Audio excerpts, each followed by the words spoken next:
Hello. In today's video, we are going to deal about two topics. One is regulation of blood glucose and another is diabetes mellitus. So, how the blood glucose is regulated? See, the blood glucose level is very narrowly maintained. You can see the fasting blood glucose is around 70 to 110 and postprandial should be less than 130 or 140 like that. Even if the person is not eating any food during the time of starvation, the glucose level won't go below 60. So maximum it can go around 60. Because after that what happens, he'll go for hypoglycemic symptoms.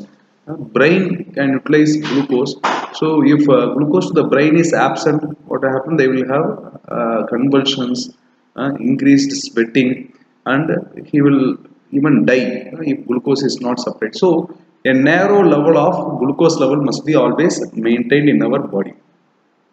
Here there are a great amount of effort have been given in our evolution in our body to maintain the blood glucose at a normal level. So what are the sources of blood glucose? You can see whatever the food we eat, it will give glucose. Most of the carbohydrate food will provide glucose. And from gluconeogenesis means from the lactic acid. From the lactic acid during anaerobic glycolysis during exercise, this can provide glucose. And muscle proteins.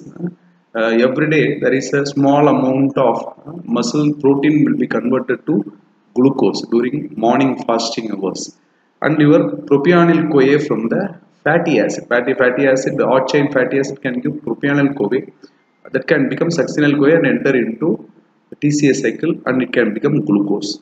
But very small portion of glucose is obtained from the fat, very small. And how it is utilized, you can see what are the source of blood glucose. One is the food we eat and another is glycogenolysis and third is gluconeogenesis. So what is this glycogen? There is a storage form of glucose in our body. Our body stores around 300 to 400 grams of glycogen. So once we deplete all the glucose sources, next is glycogen. So glycogen gets converted, broken down into glucose. So three sources of glucose is, one is our food, second is glycogenolysis, third is gluconeogenesis.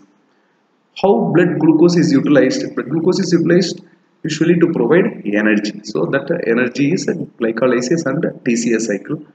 During postprandial state, this glucose can get converted to glycogen for storage.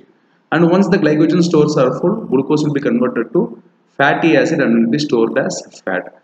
And some special products like glycolipids, glycoproteins, mucopolysaccharides, milk, lactose in the mammary gland, even nucleic acid in this HMP shunt pathway, especially glucuronic acid, all these things are produced from glucose. The most important enzyme here is glucokinase. It has a very low Km for glucose. That means hexokinase has very low Km for glucose. That means high affinity. High affinity means what? Even if the glucose level is just 100, 110 like that, this hexokinase will be very active. At normal glucose level itself, this hexokinase will be active. It can be told as a constitutive enzyme. What is this constitutive enzyme? You know, energy is required 24/7 for maintenance of the BMR and all. So for that purpose, regardless of the availability of the food and all, glucose has to be destroyed to make energy for survival. So that is done by hexokinase. So even at low values, hexokinase will be working. So it is not useful for regulation, okay, because it is always working, non-stop it is working. Another special enzyme is called glucokinase. So what is this function of this glucokinase and hexokinase? Glucose becomes glucose 6-phosphate. So glucokinase has a very high Km, that means very low affinity. Only at very high levels this glucose kinase will be activated. So what happens where it is present? It is mainly present in the liver. So when you eat carbohydrate food, lot of glucose enters into the portal circulation. So this high level of glucose will stimulate the glucokinase in the liver. So what does this liver glucokinase do? It converts glucose available, all the available glucose into glucose 6-phosphate. See, glucose can enter into the cell, liver cell, but glucose 6 phosphate cannot get out of the cell. So what happens, that glucose from the food will be trapped into the liver. It can become glycogen, or it can go for glycolysis, or it can go for fatty acid synthesis, but glucose must be trapped from the system, from the portal circulation into the liver. That is done by glucokinase. This glucokinase is also present in pancreas also. See, this is difference between hexokinase and glucokinase. See, hexokinase, it is active. Even at the lowest concentration, you can see blood glucose even 1 millimole per liter, it is active. But glucokinase, you see, at only at 25 millimole per liter, the activity will be around 60%. You can see here, when the concentration of glucose increases, glucokinase activity also increases. So this is what we need for trapping the glucose by the liver. And how insulin is produced? See, insulin is the most important hormone for regulation of blood glucose. So during postprandial state, a lot of glucose is available into the blood, because liver, it traps some amount of glucose, say some 10 to 15% of glucose is trapped by the liver, remaining enters into the systemic circulation. So if the blood glucose level elevates, it will lead to hyperglycemia and diabetes and so many complications. So what happens, immediately insulin has to be produced. So insulin, what happens, this after eating, glucose enters into, lot of glucose enters into the pancreatic cells, beta cells of pancreas, via GLUT2 receptor, GLUT2 transporter. What happens when lot of glucose enters inside, glucokinase is active. Glucokinase is not only present in the liver but also in pancreas. So when glucokinase is activated, what happens, glucose will become pyruvate. During this process, ATP will be produced. So a lot of ATP will be present inside the pancreatic cell, which leads to closing of the potassium channels, leading to depolarization. So that what happens, calcium influx will be there. So the insulin which is stored in the vesicles will be released into the blood. So this is how insulin production insulin is released from the pancreas. So glucose gets converted to ATP. This ATP stimulates insulin release. So whenever after eating, insulin production will be there. What are the functions of insulin? Insulin, how it regulates the blood glucose level? First action is opening up of all the cells. See, immediately after eating, all the glucose enters into the blood. So from the blood, this glucose must be trapped by all the cells, muscle cells, all these cells, etc. So insulin stimulates GLUT4 receptors. See, GLUT4 receptors, glucose transporter 4 receptors, will be present inside the cell. What does insulin do? It goes to the muscle and the adipose tissue, makes the GLUT4 come to the surface of the cell. So all the glucose will enter into muscle and adipose tissue. Muscle and adipose tissue utilizes this glucose, convert them into fat, glycogen, or replace for glycolysis, etc. Main thing is trapping of blood glucose, so that the blood glucose level will be reduced. So what are the various actions of insulin? Glycogen metabolism, it stimulates glycogen synthase. So glucose becomes glycogen, so reduction of blood glucose will occur. Glycolysis will also be stimulated by stimulating the enzyme glucokinase, phosphofructokinase and pyruvate kinase. So reduction of blood glucose will be there.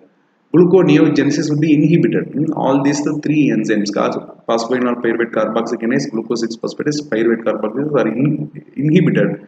So gluconeogenesis is reduced. So this also will lead to reduction and normalization of blood glucose level. So what is the overall reactions of insulin? In the liver, fatty acid synthesis will occur. Glucose will become fatty acid. See, insulin is a growth hormone. You have to understand. In children, insulin, like growth factors, insulin will be high. So this insulin will keep on storing food. It prevents the destruction. It keep on going for anabolism. It's a growth hormone. How it does that? By trapping the glucose and making them convert into fat in the liver, and it can convert it into glycogen. It can convert it into protein. Glucose can become proteins. In liver, insulin decreases glucose formation by inhibiting gluconeogenesis, and adipose tissue insulin increases glucose uptake and conversion of this glucose to fatty acid synthesis and storage of fat. So insulin in the liver and adipose tissue, stimulation of fatty acid synthesis. In the liver and the muscle, it increases glycogen synthesis. So these are all the actions will lower the blood glucose level. So see, this insulin is at one hand. There are so many other hormones on the opposite side. They will increase the blood glucose level. The most important hormone in that is not glucagon. It's mainly epinephrine. Okay. First we will come to glucagon.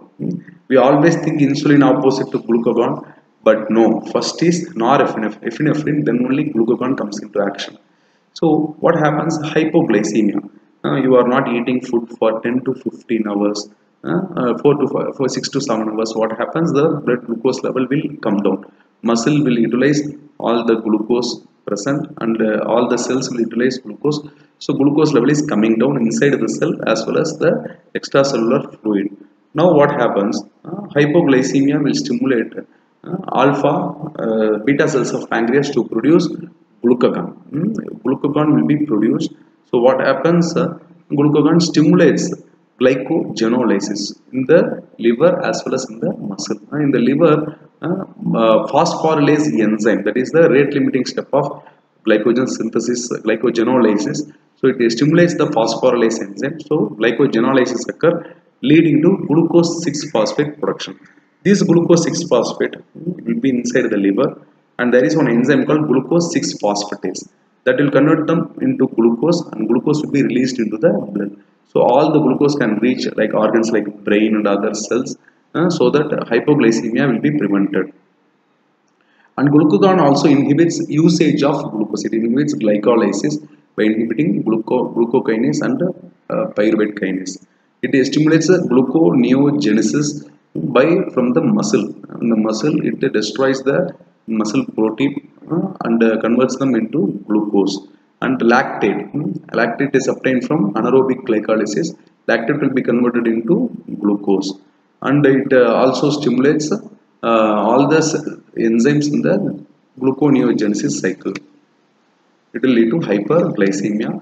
Other hormones are growth hormone. Growth hormone, that is also stimulated by hypoglycemia. It acts like glucagon only. It decreases glucose uptake by the muscle and increases the blood sugar level.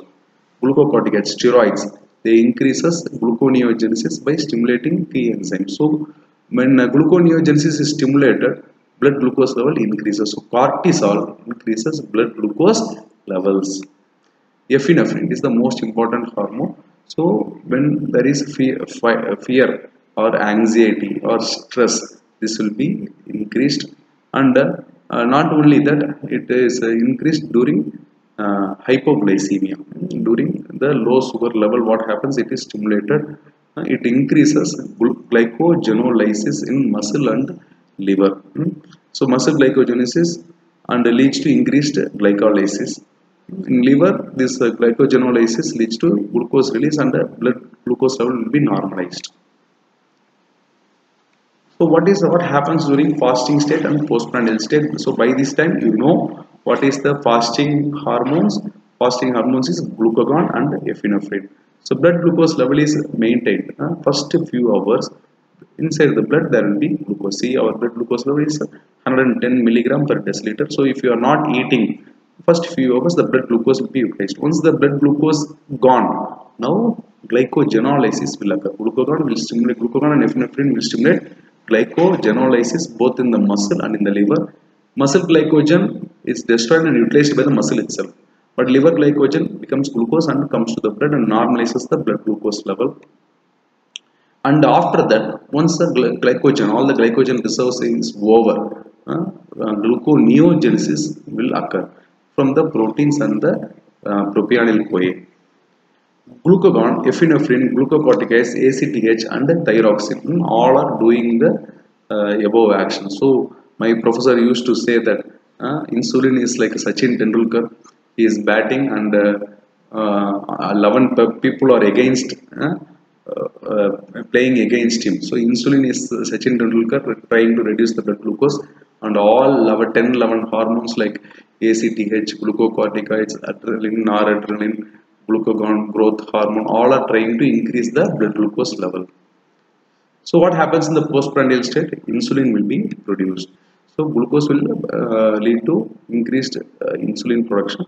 That will increase the glucose uptake by the GLUT4 receptors in the adipose tissue and in the muscle, and it increases the uptake and promotes glycogen synthesis and glycolysis, fatty acid synthesis, protein synthesis, and it inhibits glycogenolysis, gluconeogenesis.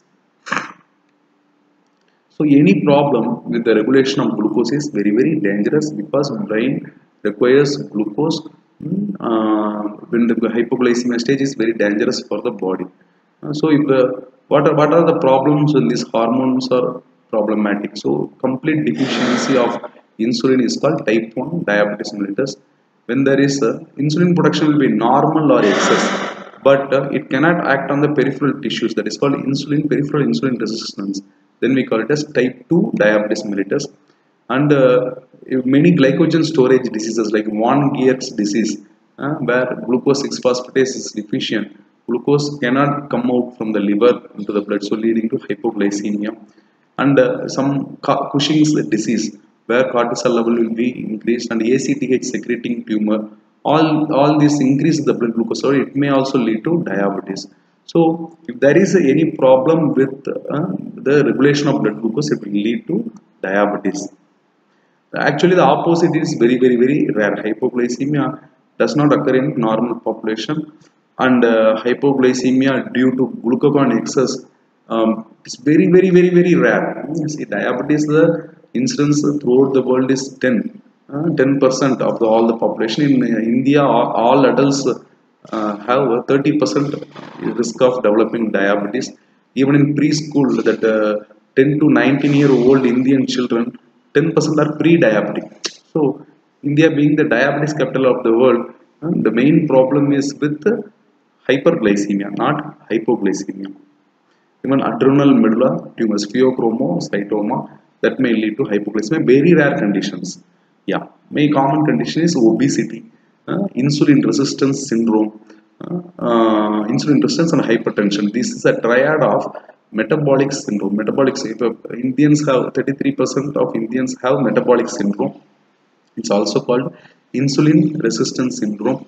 So almost 60% of diabetics they have this metabolic syndrome. So metabolic syndrome today it is in the rise, and it may lead to diabetes. In 40% of metabolic syndrome people, they may get diabetes. And so metabolic syndrome is the most common cause for diabetes. So we will move to the next chapter. Next chapter we are going to talk about diabetes mellitus. As I told you, India is the diabetic capital of the world. Nobody knows why, particular reason, because many people are telling in America and all, when they eat lot of food, their whole body size will increase. But Indians, we have a more tendency for visceral adiposity, truncal adiposity. See, truncal adiposity is a hallmark of metabolic abnormalities. When we start accumulating fat only in the abdomen, that means our internal organs are not working properly. Those patients may have diabetes common. So you can say almost all Indians are having belly. All middle class Indians are having belly. So that phenotype, we are that kind of phenotype. We don't get full body obese. Most of them we get truncal obesity. That is the most important risk factor for diabetes mellitus. As I told you, 30% of all adults in India are having diabetes, a heavy burden. Type 1 diabetes is very very very extremely rare. But type 2 is very very common. So this is the structure of insulin. Insulin have 51 amino acids and 2 polypeptide chain. Alpha chain contains 21 amino acids, beta contains 30 amino acids. There are 3 disulfide linkages. So how insulin is synthesized? As I told you, after eating, glucose enter into the blood. Excess of glucose will be there. When it enters into pancreas. In the pancreas, what happens when a lot of glucose is present, the glucokinase gets activated. That will destroy the glucose by glycolysis to form ATP. ATP will open up the potassium channels leading to insulin release. So how this insulin is produced inside the pancreatic beta cells? Insulin, as you know, it is produced as pre-pro insulin. It is produced by beta cells. Pre-proinsulin has a 109 amino acid. It is cleaved into proinsulin 86 amino acid and the C peptide, and finally it will have 51 amino acid. So what is the importance of C peptide? That is mainly for type 2 diabetes patients. In type 2 diabetes patients, we will be giving insulin injection. You forget about the people who are not receiving insulin. When you give insulin injection for a long time, and the doctor wants to know whether any residual pancreas function is there or not, whether his pancreas is capable of producing any insulin at all, so that he can give tablets also. Okay, that is a very important decision to make in clinical practice. So at the time he will measure the C peptide level. If you measure insulin, what will happen? The insulin level will be high or normal because he is taking insulin injection. But what happens to the C peptide level? In the injection you are giving only insulin, not a C peptide. So C peptide is a marker of endogenous insulin secretion. So when it is normal, that means insulin production is there in the pancreas. If C peptide is reduced, then insulin production is less. It is a very important test in the clinical practice. So you know what are the factors stimulating insulin? Mainly glucose. Okay, there are some other factors that also release insulin production. Secreting pancreosamin gastrin. These are after eating. These hormones will be produced from our gastric tissues. So what happens when they are produced? They have to stimulate insulin release so that the glucose can be trapped. Proteins and eating of proteins and the amino acid also stimulate insulin release, because growing people will eat a lot of protein, so it has to release insulin hormone, because insulin is like a growth hormone. Parasympathetic beta adrenergic stimulation. Parasympathetic, after eating parasympathetic, okay. Glucagon and growth hormone also in indirect methods it will stimulate insulin release.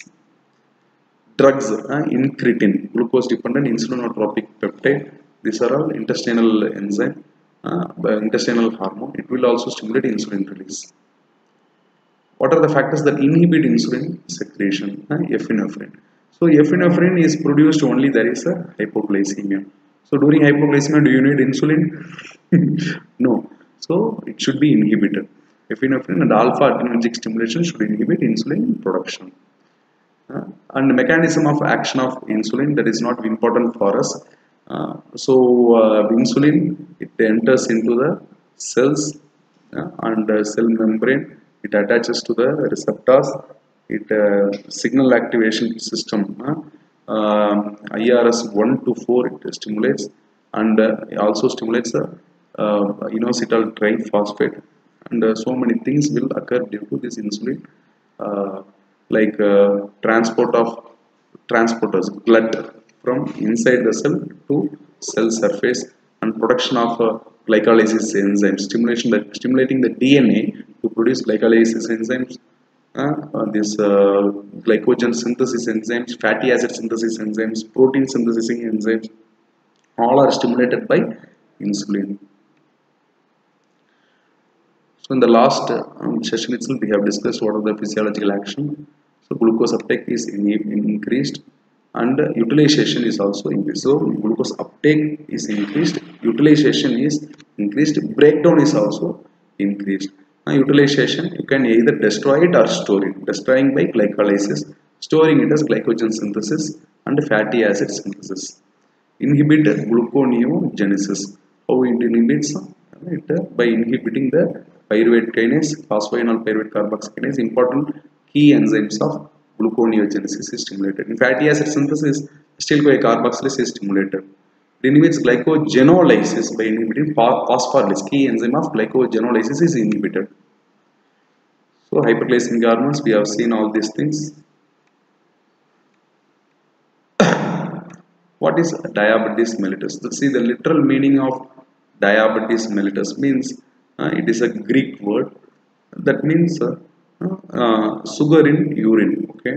Um so diabetes is a metabolic disease due to absolute, see the beautiful definition, it will be either due to absolute deficiency of insulin or a relative deficiency of insulin. Absolute deficiency means type 1 diabetes, but relative deficiency, insulin is there but cannot act, that means relative deficiency. You have uh, cash in the, you have two houses cost around 5 crore 10 crore rupees, but can you sell during time of corona? No.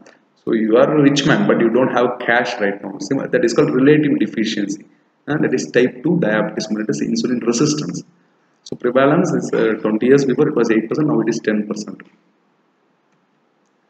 Classification, you know, type 1, it is, see the old classification all gone. You forget NADDM, IDDM and all. Type 1 diabetes is insulin deficiency. Type 2 level is normal or increased insulin level, but peripheral insulin resistance is seen. Gestational diabetes mellitus, diabetes during pregnancy, and there are some pre-diabetic conditions. What are the pre-diabetic conditions? You can see that impaired fasting glucose. The fasting blood glucose will be little bit elevated, but not around diabetes level. Now, some people will have impaired glucose tolerance. That means fasting and postprandial are little bit elevated, but not at the range of diabetes and not normal. So it is in between. So we call them as pre-diabetic conditions. And there is a secondary diabetes mellitus. See, type 1 and type 2 are primary diabetes mellitus. Secondary means a drug induced. See, many people will have rheumatoid arthritis, psoriasis. They will be taking steroids for a long period of time. Steroids is nothing but cortisol. Cortisol, it stimulates gluconeogenesis, and gluconeogenesis leading to more glucose. That will lead to diabetes. Thyrotoxicosis. Thyroxine also will increase the blood glucose level. And pancreatitis, due to destruction of pancreas, insulin cannot be produced. Type 1 diabetes.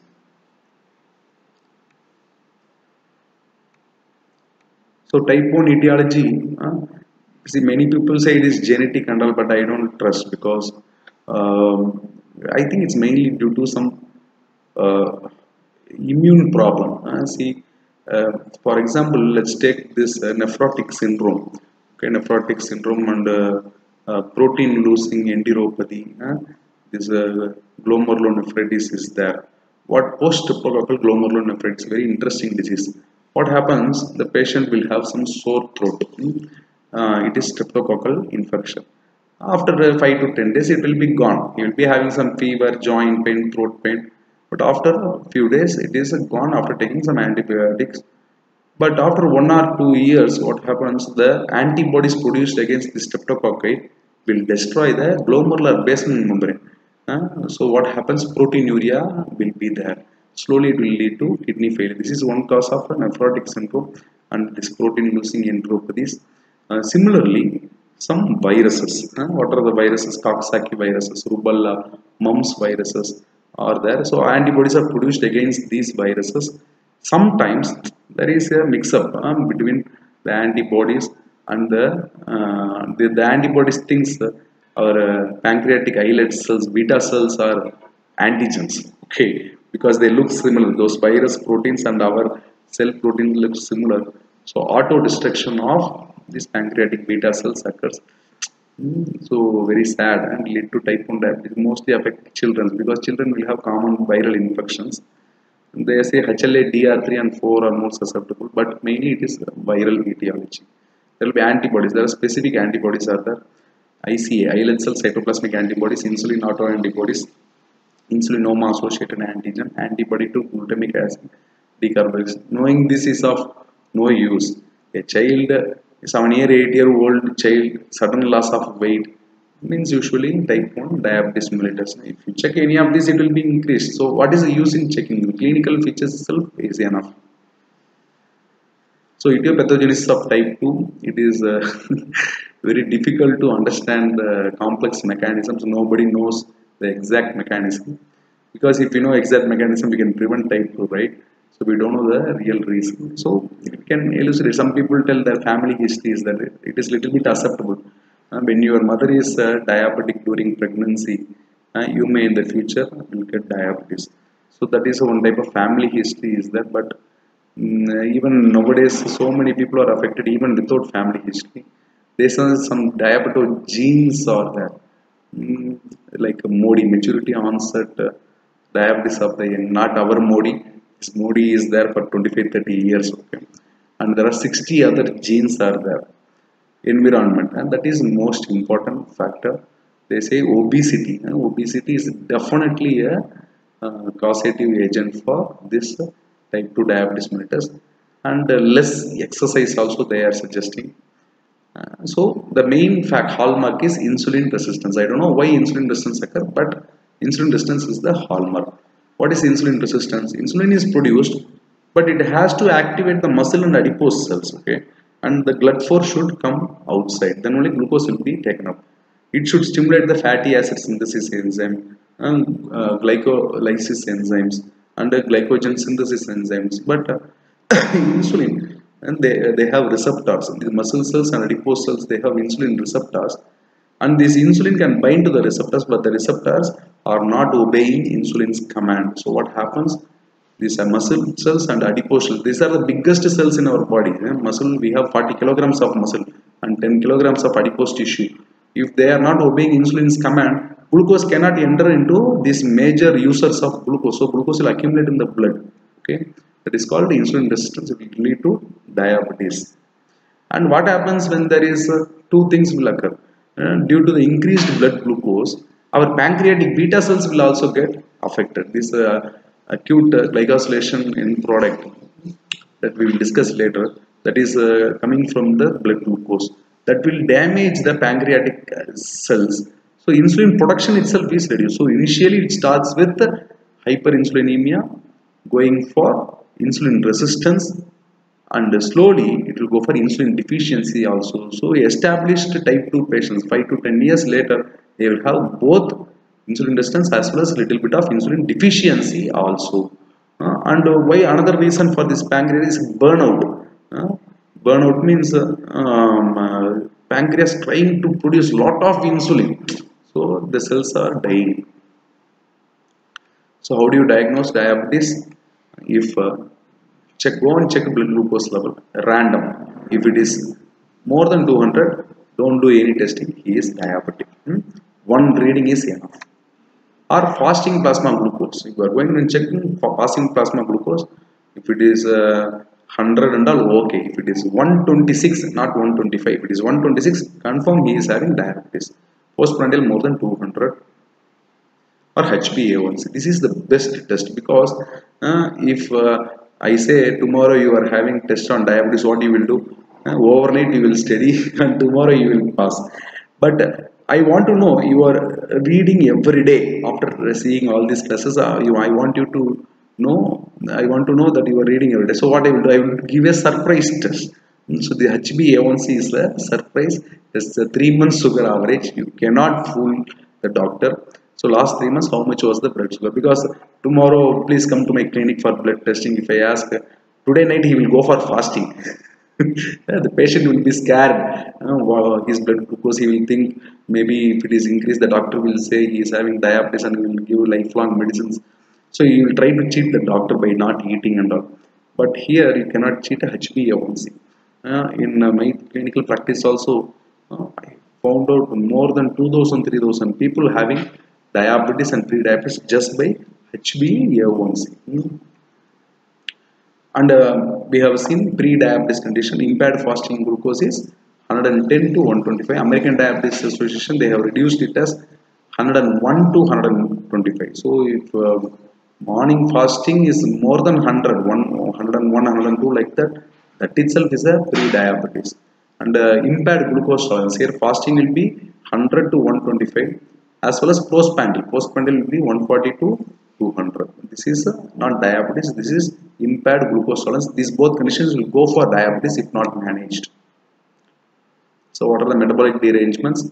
So carbohydrate metabolism, say insulin relative or absolute deficiency. So gluconeogenesis is not inhibited, it will occur. See, water everywhere, not a drop to drink. See, glucose is everywhere. We are eating carbohydrate, idli, dosa, chapati, rice. All the glucose are entering into the blood, but insulin is not working. So what happens? there will be hypoglycemia inside the cells. So what happens? Glucagon production will be increased, adrenaline production will be increased. That will lead to increased gluconeogenesis and more glycogenolysis. Again, the glucose level will increase. So, and since insulin is not there, gluconeogenesis is not inhibited, and glycolysis will decrease, leading to hyperglycemia. Lipid metabolism. Insulin stimulates fatty acid synthesis. So when insulin is not there, the fatty acids will break down, leading to free fatty acid in the blood, and when they come to the liver, they will lead to fatty liver also. You can think in this way also. If glucose is not available, what is the next source of energy? Fat. So fats will break down. And if uncontrolled diabetes, what happens? It will lead to ketoacidosis. There will be dyslipidemia. LDL level will also be increased. Protein metabolism. Insulin is a growth hormone. Insulin stimulates protein anabolism, protein building up of structural proteins. When insulin is absent, that is not stimulated, and because of relative deficiency of glucose in the blood, but it is not in the cells. So the muscles, they will break down the proteins to make gluconeogenesis, leading to muscle wasting. You can see a diabetic person, he will keeps on losing weight. Initially he will be fat. After some time, after he getting diabetes, he loses weight because of this muscle wasting, and all the fat will be destroyed in his body. So these functions are lost. Insulin production is less. So what happens? There will be lipolysis, leading to dyslipidemia and loss of weight, and a lot of glucose production will be there. Gluconeogenesis will be there. Glycogenolysis will be there. So a lot of blood glucose will be there. Muscle cannot take up blood glucose, and blood glucose level will be increased. So what are the clinical features? Everybody knows what are the features of diabetes. Polyuria. Why polyuria? So when the blood glucose level crosses 180 milligram per deciliter, it will affect the tissues. Glucose is an oxidant chemical. It is not good for our health. So after above the level of 180, our kidney will open the gate. So all the excess glucose will come to the urine. So when the glucose comes to the urine, it's osmotically active molecule. It takes up water also. So there will be polyuria. And he keep on going on for urination. His thirst center will be stimulated. So polydipsia will be there. And glucose is lost in the urine. So energy is less. So the patient will be more hungry. Polyphagia. Loss of weight, as I told you. Immunity will be reduced because all muscle proteins, sexual proteins are lost. There will be recurrent infections also. And complications, acute complications of diabetes is diabetic ketoacidosis. That happens commonly in type 1. Nowadays I am seeing in type 2 also, because after 20 years of type 2 diabetes, they become like a type 1. Insulin deficiency will be there, so they will stop the insulin for 4 or 5 days. Sir, lockdown, sir, I didn't get insulin. Like that, some silly excuses they will give. They will go for very severe hyperglycemia. So at the time, what happens? A lot of fat will be breaking down, because absolutely no glucose will be available to the cells.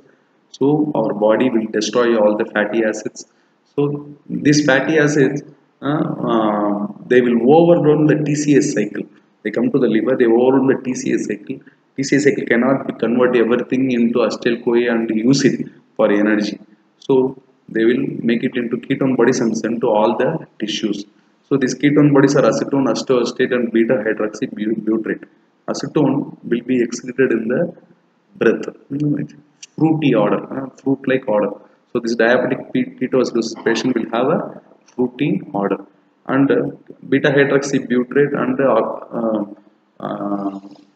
beta hydroxyacetoacetate, both are acids. So there will be acidosis will be there. So what happens when H plus increases, the pH level comes down. Our lungs, they want to reduce the H plus level. So what happens? They will go for hyperventilation. What happens when there is a hyperventilation? Oxygen level in the blood also reduces. So the SpO2 level will be reduced. So these patients need oxygen therapy also. and we have to correct acidosis also by giving bicarbonate. We have to reduce the blood glucose level by giving IV insulin also. Okay, and urine there will be ketone bodies will be there, in the blood there will be ketone bodies will be there. Patient will go for severe dehydration because uncontrolled diabetes mellitus, most of the glucose will be lost in the urine along with the water, so we have to replace fluid also. So sodium chloride, sodium chloride, and we have to manage hyperkalemia. See what happens, there will be acidosis, H plus is increased, right? So cells they take up the H plus and release K plus. So what happens? Hyperkalemia will be there. So you have to manage all these things. A deadly condition. Another condition is called hyperosmolar non-ketotic coma with heavy diuresis leading to coma. Chronic complications. See, simply remember like this. It's called angiopathy. Glucose causes. There are two things that causes damage in our body. One is called oxidation, and another is called glycation. Oxidation we cannot prevent. Okay, we breathe oxygen. So slowly this oxygen will be killing our cells. It will lead to oxidation of all the cell membrane. We will be slowly aging because of the oxygen we breathe. Another important point is glycation. So diabetic people, they age very fast. All the diseases which we have to affect at the 80-90 years, they will come at 50-60 years if you have diabetes. So what happens, this glucose they become advanced glycosylation end products, and they deposit in the many blood vessels, small blood vessels, that is called angiopathy. And it also causes oxidative stress by polyol pathway. Sorbitol will be produced, so sorbitol will lead to accumulation of sorbitol needles leading to diabetic cataract. Angiopathy, all the blood vessels they are inflamed because of the position of AGE. There will be inflammation. So the blood vessels to the nerves, if they are getting affected, neuropathy will be there. Blood vessels to retina getting affected, retinopathy will be there. Blood vessels to the kidneys are affected, nephropathy will be there. And even this AGE deposit in the glomerular basement membrane, that is called diabetic nephropathy. Slowly they will go to for kidney failure.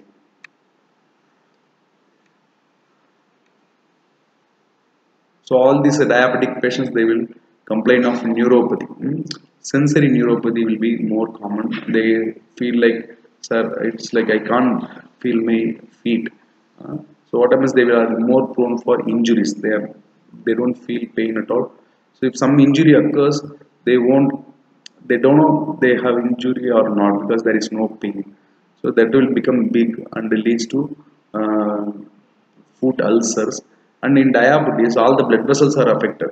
So only if the blood vessels are patent, small blood vessels are patent, the healing chemicals will go and heal that area. Since all these blood vessels are affected, the healing process will be also very slow, and protein is slow, is not there, so there will be infection. So diabetes ulcer, you can see this picture here. I will show you in the next slide. So it can lead to cardiomyopathy, hypertension, because all the blood vessels are affected, cerebral disorders, prolonged wound healing. You can see this is not a rare case. Every day, if you go to surgery ward, you can see 10 people like this. It is very difficult to heal the diabetes ulcer. Patient will be admitted for months together, receiving insulin tablets, and every day, thrice a day, they will be doing dressing and all. They will lose fingers. So how are you going to diagnose? By three methods: random blood sugar, fasting blood sugar, postmortem blood sugar. You can use urine sugar also. And during diagnosis, you have to do lipid profile, because this will lead to dyslipidemia. You have to do microalbuminuria at the time of diagnosis, and every year you have to check for microalbuminuria and renal function test to prevent diabetic nephropathy. Check HbA1c every 3 months. What is this HbA1c? Glucose attaching to hemoglobin. See, I told you glycation will be there. When glucose level in the blood increases, it goes and attaches to many proteins like hemoglobin and albumin. So the glucose attaches to N-terminal end of the hemoglobin by a process called Amadori rearrangement. See, we have HbA, HbA2 and HbF. The major is HbA. In HbA, if glucose is attached, other glycated, anything, if fructose, glucose, anything is attached, we call it as HbA1. Okay. And if it is glucose, we call it as HbA1c. There is HbA1a, A2a, A2b and all is that. Here we concentrate on glucose attaching to the hemoglobin HbA1c. So why it is important? Because the lifespan of RBC is around 110 to 120 days, after which it is destroyed. So when glucose attaches to that hemoglobin, it will be there for 120 days. So when HbA1c level is elevated, for the last 6 to 8 weeks, his glucose level is high. Like that we can interpret. So it's for control, long-term control. In American Diabetes Association, they say less than 5.7 HbA1c is normal, 5.7 to 6.4 pre-diabetes, more than 6.5 is diabetes. So for a diabetic patient, less than 6 is absolutely great control, 6 to 7 okay, 7 to 8 moderate control, more than 8 uncontrolled diabetes mellitus. So this is a measure of 4 to 6 weeks of blood glucose. But what about the pregnancy patient? Pregnant lady having gestational diabetes, can we wait for HbA1c every 3 months you come madam like that? Next after second trimester we will check HbA1c and then decide. No. So for them, how they are controlling the blood glucose, every day they are taking tablet or not. For that there is another test called fructosamine. Fructosamine is not amino fructose or anything, it's something glycated albumin. See, glucose binds to all the proteins. Albumin has a half-life of 21 days, okay, 19 to 21 days. So when glucose binds to that, it will be there for 2 to 3 weeks. So when you measure fructosamine, it will show the short-term control of blood glucose, used for old people also. So how do you manage diabetes? So diabetes must be managed first by lifestyle modification only, because it is a lifestyle disorder. First is diet. Diet, you have to reduce the glycemic index of the food. Reduced glycemic index food are most important. Reduced carbohydrate is better. And since the patient is going for dyslipidemia, you have to take care of fats also. You have to give carefully fats and all. Increase the exercise and reduce the stress. If reduction of stress will lead to very good reduction of glucose, because cortisol is a stress hormone. Oral hypoglycemic agents, the many drugs are, they stimulate insulin to release, they stimulate pancreas to release insulin. They are called secretagogues. Mainly these G drugs, glibenclamide, gliclazide, and glimepirides, very famous drugs. These are used widely. They are called sulfonylureas. Bike-1, it's one of the greatest drugs ever discovered, metformin. So what is this metformin? It reduces the insulin resistance. See how beautiful the drug is. But unfortunately, you cannot use more than 1 gram or 2 grams. After that, it won't work. And pioglitazone, they increase the insulin sensitivity of the cells. Alpha glucosidase inhibitor, a beautiful drug. So when you take this drug, what happens? It will inhibit the alpha glucosidase enzyme. So whatever the carbohydrate you are eating, it will not enter into the blood. So blood glucose level comes down. But the main thing is, since glucose is not entering into the blood, when glucose accumulates inside our stomach, it will lead to bloating, increased bacterial production and all. So many people cannot take this. And there are the meglinides, ripaglinide, natiglinide and all. They are also secretagogues. SGLT inhibitors are there, sodium glucose transporter inhibitors are there. What happens? Kidney reabsorbs glucose. Am I correct? Glucose, when enters into the renal tubules, it will be reabsorbed by the SGLT transporter. It will be inhibited by some drugs. Canagliflozin, very costly. They call it Forxiga, one drug is there. Dapagliflozin, canagliflozin. So what happens? They will cause glycosuria. Because of that, glucose level will reduce. Yes. Dipeptidyl peptidase, sitagliptin, betagliptin, all these things, they are incretin mimetics like hormones. They will increase the half-life of insulin. Okay, once all the drugs are failed at one point of time, they have to take insulin. And type 1 diabetes mellitus, there is no drug, you have to give insulin only. There are so many short-acting, intermediate-acting, and long-acting insulins. See, it is not my topic, it is usually pharmacology topic. But whenever you are treating a diabetic patient, you don't forget this point. Okay. See, we have basal insulin. That is, you remember the hexokinase enzyme. Hexokinase enzyme works throughout the day to keep us alive. So similarly, to stimulate that hexokinase, insulin will be mildly produced 24 hours a day. Okay, that is basal insulin. And 3 times a day we are eating food. Okay, to immediately what happens, postprandial blood glucose level increases. So 3 times a day there will be insulin release will be there. That is the short acting insulin, 4 hours insulin that you have to give. And what is this intermediate acting? Hmm? Intermediate acting is nothing but see how many times a day you have to take insulin. The ideal is 4 times. Lantus. Lantus is nothing but glargine insulin. That is the basal insulin. 24 hours a day it will work in a mild form. So every day you have to take 1 time Lantus insulin. 3 times a day if you take food, you have to give insulin 3 times a day. Rapid insulin. Rapid insulin is 4-hour acting insulin. But the scientists what they try to give it as 2 injections. So they combined short acting and intermediate acting, and they give it in the morning. Again short acting and intermediate acting they give it in the night. So it is difficult to adjust insulin. If it is this one day once a day Lantus and 3 times rapid, it is very easy to adjust insulin.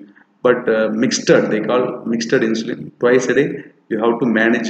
You have to trial, ask the patient to check glucose frequently, and then they bring it to you, and then you have to adjust. And nowadays the surgery is there, 5 lakh rupees surgery is there for type 1 diabetic patients. What they will do, they will have an insulin sensor planted inside your body, so it will monitor glucose every minute, and it has an insulin depot.